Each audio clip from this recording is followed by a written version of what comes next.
Okay, so this talk's gonna be in English because some of you are not from here, some of you are. But anyway, first question. Is there somebody who doesn't know me or what I do at all? Please raise your hands. Great, great. That's cool, that's cool. It's okay, you're gonna know me after the presentation, you're gonna know everything about me, so that's okay. That's definitely okay. So, what are we gonna do today?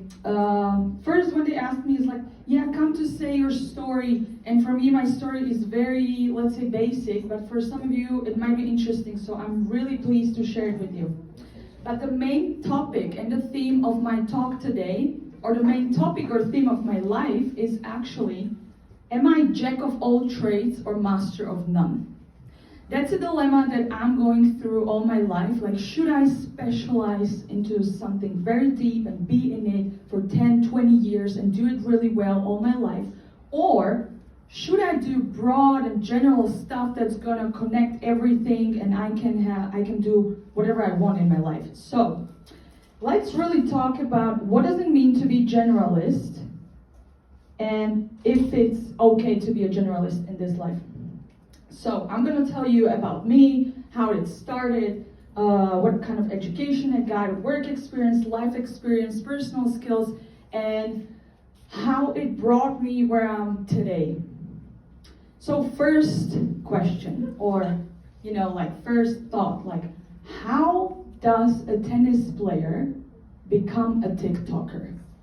Why did she go and do her master degree in Amsterdam? Or did a bachelor degree in California, if she could do a TikTok and Instagram Reels without this education, right? But that's not my story. My story actually started playing tennis since I was 5.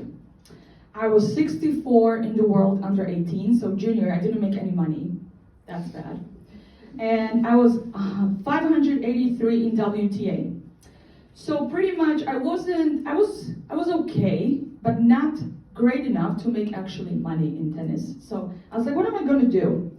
So now the first choices came when I was 18. A lot of American universities want tennis players across the globe. So I got offers from 7 universities, which has 90 plus majors and 750 plus courses. I'm 18 years old and all I did was just playing tennis all my life since I was 5.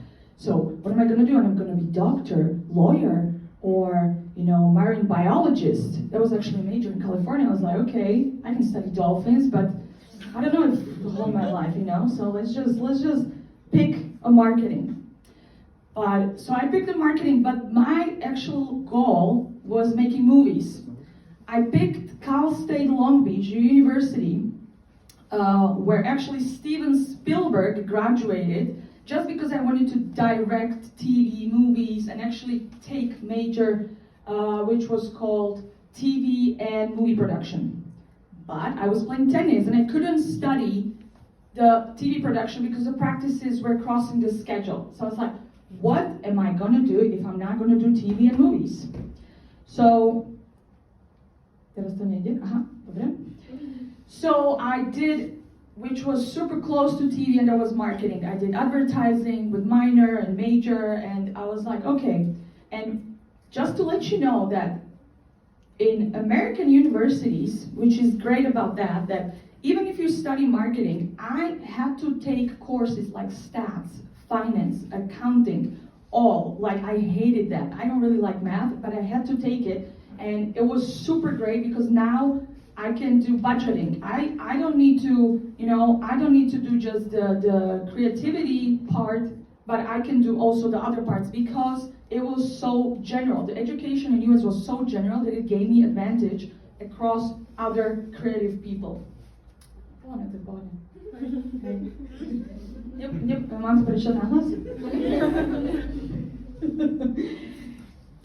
Okay, so I came back from California, back to Slovakia. I was like, I'm gonna make big money, like I got an American degree, they're gonna pay me so much. Well, it didn't happen. So I went to Amsterdam to do another degree, which was, I didn't actually know what I'm gonna study up until point which I sat down in the class. And back then it was called Information and knowledge management. Does some of you know what does that mean if you're going to study information and knowledge management? I had no idea. Like, what am I going to do? Like, I'm going to do databases? Study databases? What is that?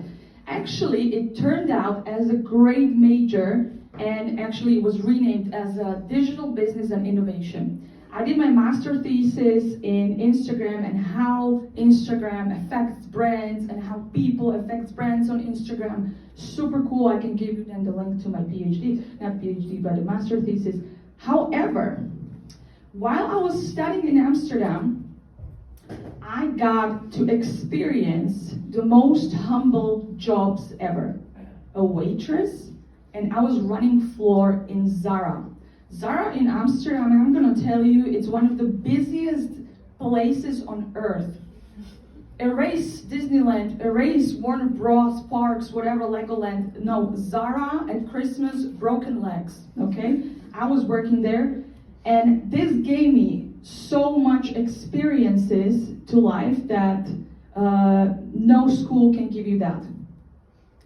Then I got my first internship at G-Star Raw, which is a very well-known denim brand with a heritage of 20 plus years. And actually this was the first time that I really get to know branding. Brand as such and branding. Pharrell Williams, like we got to meet each other because then he bought the company, so it was great. And I was selling denim to emerging markets, so that was again completely different. Imagine, so I studied information and knowledge management, then I got into high-end sales to emerging markets. I was doing waiter, then Zara, so it gave me so much different experiences that actually I was like, what am I doing? You know? And then I came back to Bratislava because I actually didn't feel quite comfortable to be a foreigner in a different country. So I was like, you know what, I'm gonna go home. And I got an offer from a media agency to become a media strategist. So that was amazing experience again, because I got to work with one of the biggest FMCG companies here in Bratislava, and I was doing the strategy for them. Communication strategy, marketing strategies, then budgeting, what kind of ads we're gonna do, what kind of marketing mix, what kind of channel mix. And that was the point where I realized like I really want to stuff like this, commercials and like branding industry. So that gave me, actually media strategist, I learned what does it mean to do brand essence, positioning, media budgets, brand strategy as itself. And I got to work with really, really well-known companies, and that was, again, completely different than what I did in G-Star. But I brought the G-Star with me to this company, and that's actually what matters the most. After the media agency, I became head of branding for a company, Berlin Brands Group, and it's a company that owns many brands, and one of the brands that I was managing was Klarstein. And that was, again, amazing job, because I got to do events for them, also the whole shebang about the brands, like where we're going to communicate, how, budgeting again. So as you can see, I studied something else. I did sales, I did marketing, but again, I tried to connect the dots, and I really encourage you to do the same, because that's what matters. It doesn't matter if you're gonna do, you know, something during your college and then you're gonna get a great opportunity somewhere else, and it's like, no, that's too far from me. If it sounds interesting to you, just take it.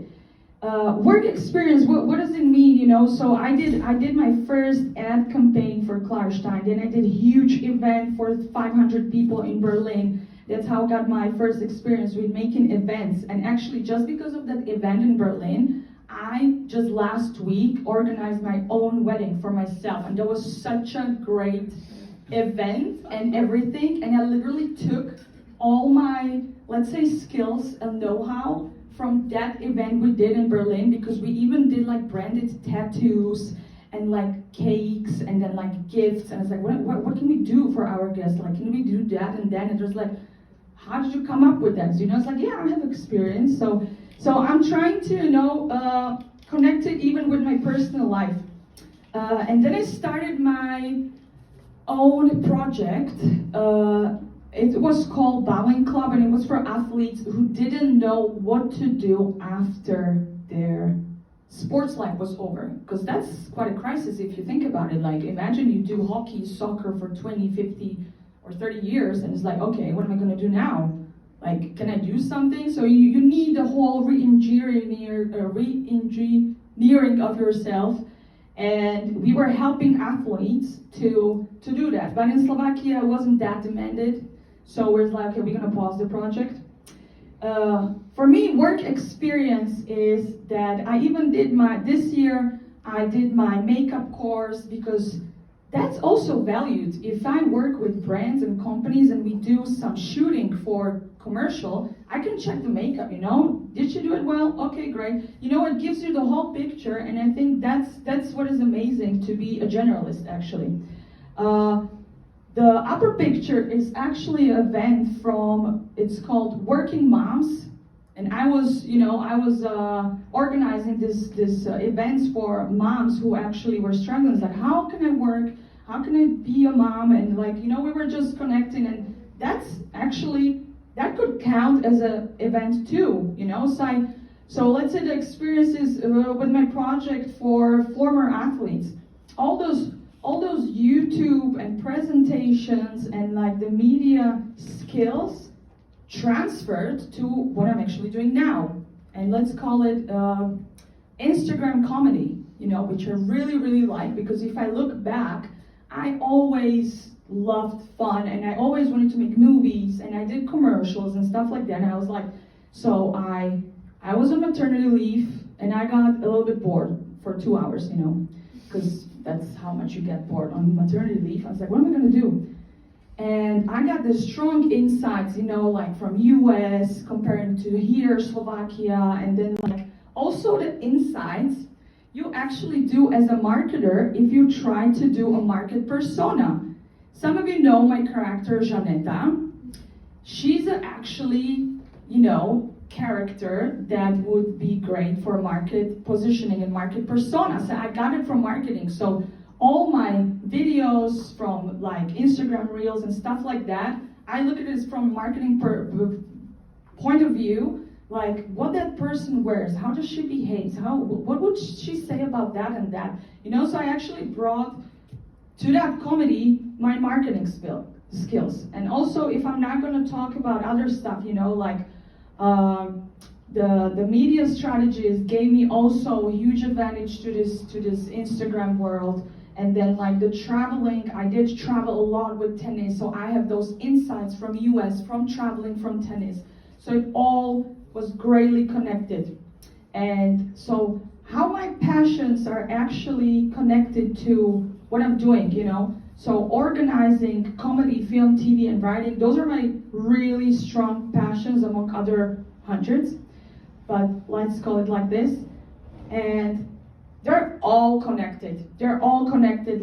If I'm experienced in brand strategy, I can definitely just transfer it to comedy, idea making, writing, content making, also to my Instagram career. But not that, but I also do my brand studio, which I work with companies. I have a now company that we do, and I did my very first TV ad as a director. So actually, my dream was to direct movies, but it's not bad to do ads, at all.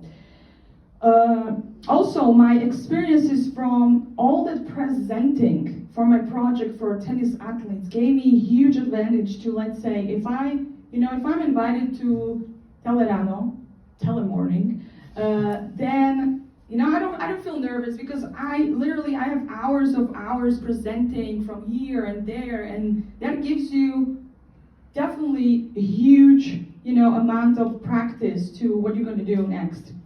I did YouTube so much that I told to my company that I'm doing the brand strategy that, let's do this ad and I'm gonna direct it, because I completely know how it's gonna work, what's gonna work, just because I did some YouTube videos in 2015 about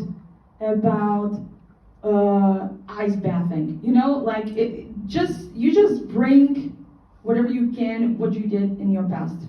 So, am I just a tennis player?